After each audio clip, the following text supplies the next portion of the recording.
अलंकार दो शब्दों से मिलकर बना है, अलंग और कार।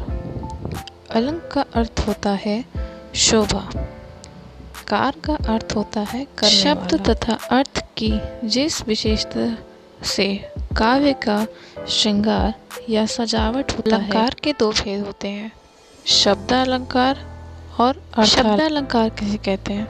जिस अलंकार में शब्दों का प्रयोग करने से चमत्कार हो जाता है और उन शब्दों के स्थान पर पर्यायवाची शब्द रखने से खत्म हो जाता है।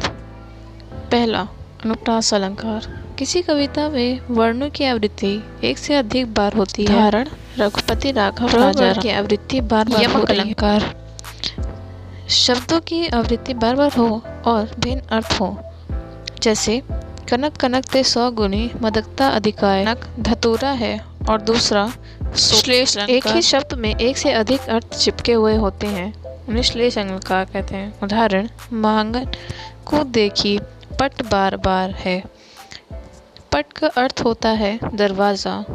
और अलंकार, जहाँ पर अर्थ के कारण किसी कविता में सौंदर्य की वृद्धि हो। जब दो व्यक्तियों में समान गुण के कारण समानता बताई जाए। उदाहरण, सीता की आंखें मृग के समान चंचल है। इसमें सीता की आंखें उपमेय मृग, उपमेय न, साधारण धर्म, चंचल और वाचक है अलंकार। जब गुण अत्यधिक समानता के कारण उपमेय को उपमान ही बता दिया जाता है।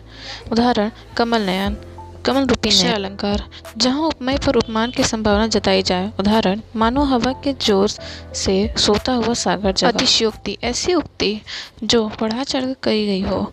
उदाहरण, पिय गमन की बात सुनी सूखे चिन्ह के। अन्वीकरण अलंकार, जहाँ पर जड़ में चेतन का आरोप होता है। उदाहरण, उंगली की कंघी से बगुले कंगलारी संवारते हैं।